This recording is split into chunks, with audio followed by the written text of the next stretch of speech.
प्रश्न है, how do I realize my true self and how do I deal with fears, desires, sadness and emptiness. अभी की अवस्था में आ जाते हैं। अभी की अवस्था में मेरा क्या मानना है? अभी की अवस्था में मेरा मानना है, पहला, I am a separate self. Separate self हूँ तभी मुझे ट्रू सेल्फ ढूंढना है अपना। तो अभी मेरा मानना है I am a separate self. दूसरा मेरा मानना है आई एम इनकम्प्लीट, अपूर्ण हूँ मैं। और क्योंकि अपूर्ण हूँ तो मुझे पूर्णता की तरफ जाना होगा, मुझे पूर्णता को खोजना होगा। आदमी के जहन में ये दो चीज़ें बहुत स्ट्रांगली बैठी हुई हैं। पहला, फिर से मैं बोलता हूँ कि मैं सेपरेट सेल्फ हूँ। दूसरा, मैं अपूर्ण हूँ, इनकम्प्लीट हूँ। These two things are deeply engrained in our mind. अभी उस पर नहीं जाते क्यों एनग्रेन्ड है, हाँ, नहीं तो चर्चा बहुत लंबी हो जाएगी, बट यहाँ से शुरू करते हैं। सेपरेट हूँ और अपूर्ण हूँ, इनकम्प्लीट हूँ। अब जो आपने बोला फियर, डिज़ायर, सैडनेस और आई थिंक एम्प्टीनेस, आपने 4 शब्द यूज़ किए। अगर मैं सेपरेट हूँ, पहला नियम, अगर मैं सेपरेट हूँ तो फिर मुझे बहुत सारा फियर आएगा अकेलेपन का। मैं सेपरेट हूँ तो सारा जगत मेरे अगेंस्ट है। अगर मैं सेपरेट हूँ तो मुझे अपने आप को बचाना है सब चीज़ों से, पूरे जगत से, तो फियर आएगा। क्योंकि मैं सेपरेट हूँ तो फियर आएगा। हाँ, किसी जगह आप अकेले होते हो तो आपको फियर आता है, वो सेपरेशन से आ रहा है फियर। हाँ, तो सेपरेशन से फियर आएगा। और सेपरेट हूँ तो फिर सैडनेस भी आएगी, क्योंकि मुझे तो ट्रू सेल्फ चाहिए और मैं सेपरेट हूँ, तो दुख का कारण भी आएगा। सेपरेशन में ही तो दुख है। हम सब तो किसी चीज़ के साथ जुड़ जाना चाहते हैं, है ना? तो ये दुख का कारण भी यहाँ से आएगा। और इनकम्प्लीट, मैं दूसरा शब्द बोला, क्योंकि मैं ये मानता हूँ कि मैं इनकम्प्लीट हूँ और मैं अपूर्ण हूँ और मुझे पूर्ण होना है, तो डिज़ायर आई यहाँ पे। मैं अपूर्ण हूँ, मुझे पूर्णता की तरफ जाना है, तो डिज़ायर आ गई बीच में। क्यों? क्योंकि मुझे लगता है कि मैं कुछ ज्ञान अर्जित कर लूँगा तो ये मेरी अपूर्णता को मैं भर पाऊँगा। मैं धन एकत्रित कर लूँगा तो मैं इस अपूर्णता को भर पाऊँगा। मैं लोगों से प्रेम और सराहना पाऊँगा तो मैं इस अपूर्णता को भर पाऊँगा। मैं फ्यूचर सिक्योरिटीज़ बहुत सारी अपने लिए इकट्ठी कर लूँगा तो मैं इस अपूर्णता को भर पाऊँगा। हमारी सारी डिज़ायर्स इसी अपूर्णता की सेंस की वजह से हैं, और उसी वजह से हम पूरा जीवन बाहर की चीज़ों को इकट्ठा करके, चाहे वो मटेरियल ऑब्जेक्ट्स हों, चाहे वो मेंटल ऑब्जेक्ट्स हों। हाँ, मटेरियल ऑब्जेक्ट्स मतलब पैसा, धन and all of that. Mental objects माने प्रतिष्ठा, लोगों की तरफ से अप्रिसिएशंस, अप्रूवल्स, ऑल ऑफ दैट। मेरी पूरी यात्रा आउटवर्ड हो जाती है इस अपूर्णता को भरने के लिए।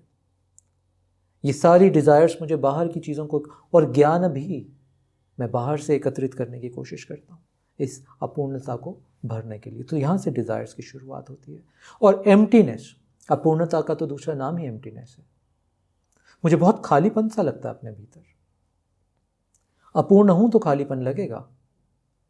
मेरे घर का एक कमरा अगर मुझे लगे कि इनकम्प्लीट है, तो हम जाके फर्नीचर लाते हैं, वो फर्नीचर जो हमें चाहिए भी नहीं। हम घरों के कमरों को भरते हैं अननेसेसरी, अनरिक्वायर्ड फर्नीचर से, क्योंकि हमें लगता है कमरा खाली है, इसको भरो। वो खालीपन हमें खटकता है। तो एम्प्टीनेस भी उसी अपूर्णता से ही आ रहा है। तो 2 प्रिंसिपल आपको समझ में आए, सेपरेशन का और अपूर्णता का। ये 2 प्रिंसिपल्स हैं। और सेल्फ की क्या परिभाषा है? जो आपने बोला ट्रू सेल्फ, उसकी परिभाषा क्या है? ट्रू सेल्फ की परिभाषा है जब मैं सेपरेट की जगह वन अनुभव करूं, जब मैं इनकम्प्लीट की जगह कंप्लीट यानी अपूर्णता की जगह पूर्णता अनुभव करूं। हम सब यही अनुभव करना चाहते हैं। हम अपनी सेपरेट आइडेंटिटी को ख़त्म करके वननेस फील करना चाहते हैं। हम अपनी अपूर्णता को भर के पूर्ण अनुभव करना चाहते हैं। इसको हम बोलते हैं ट्रू सेल्फ। अब ये कैसे होगा? आज हम इसके हाउ पे चलते हैं थोड़ा सा। दिस इज़ वेरी इंपॉर्टेंट कि कैसे कुछ छोटे छोटे छोटे छोटे कदम लेके इसके हाउ को हम फिक्स कर सकते हैं। पहला नियम, हमने हमेशा से बात की है कर्म योग की। कर्म योग का क्विक डेफिनेशन होता है सेल्फलेस सर्विस। ये सेपरेशन को भरने में बड़ी मदद करता है ये कर्म योग। जब आप ऐसे कृत्य करने लगते हो जो आप दूसरे लोगों के प्रति कर रहे हो, जिसमें आप बेनिफिशियरी नहीं हो, somebody else is the beneficiary, जगत इज द बेनिफिशियरी। आप उस कर्म से कोई फल नहीं चाह रहे हो, आप बस बांट रहे हो, आप सेवा कर रहे हो किसी की जाके।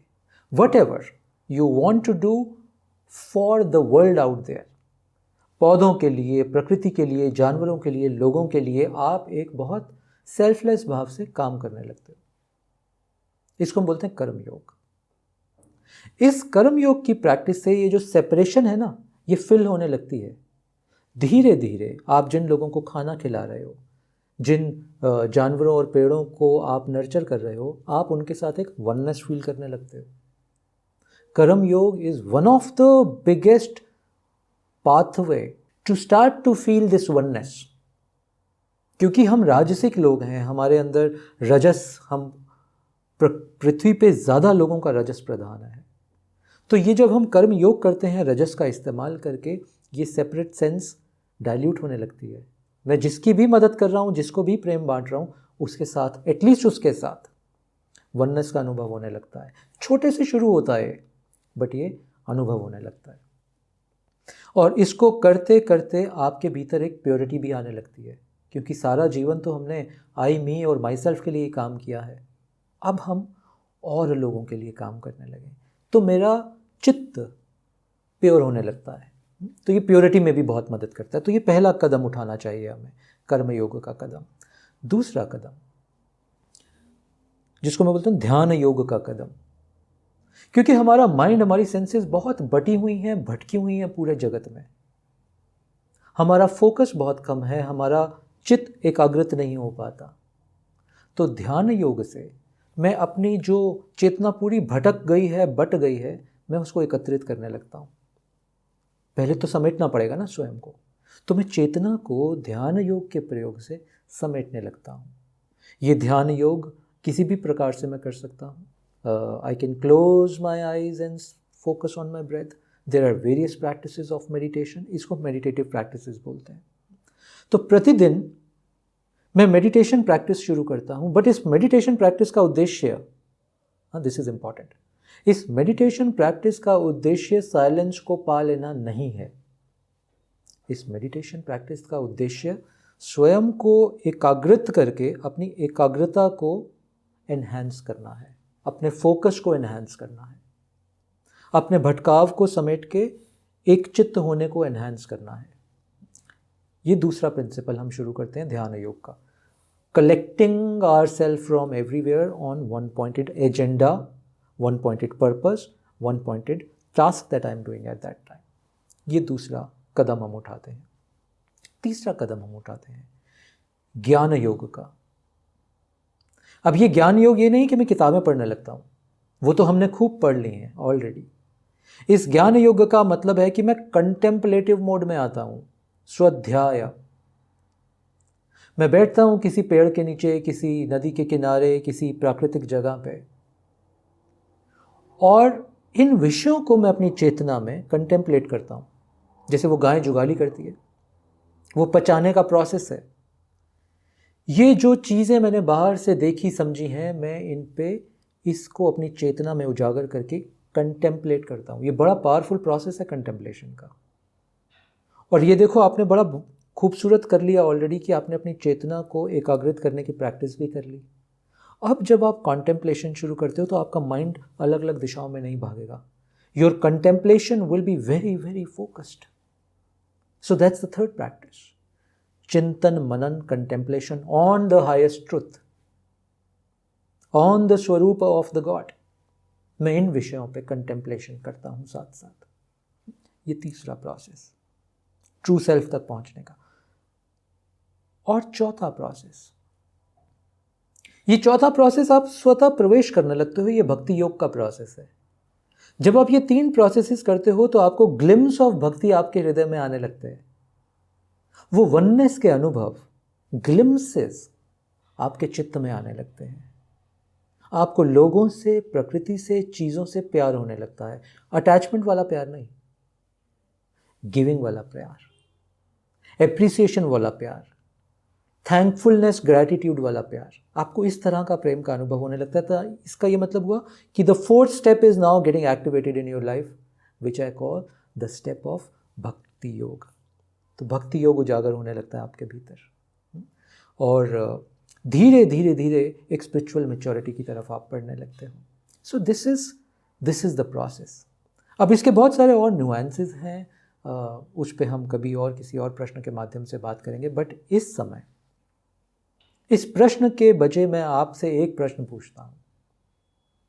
ये जो मैंने 3 स्टेप्स लार्जली बताए जो चौथे में प्रवेश करवाते हैं आपको, हर दिन हृदयपूर्वक आप कितना समय इन 3 प्रोसेसेस को देते हैं? हर दिन हृदयपूर्वक आप कितना अपनी चेतना में इन 3 प्रोसेसेस को जगाने की कोशिश करते हैं? Don't give me the answer right now, give the answer to your own self, because majority, a large part of your day should be spent in these 3. At least not large, at least some part of your day, every day should be spent in these 3 प्रतिदिन। और ये रोज़ का अभ्यास आपको आपके true self से मिला देगा, आपको ट्रू सेल्फ के प्रति जगा देगा। तो ये it's a process of waking up my friend. क्योंकि रजस प्रधान है तो ये चीज़ें मैं करनी पड़ती हैं, बट ये सारी जो चीज़ें मैंने आपको बोली ये आपकी चेतना में ऑलरेडी हैं।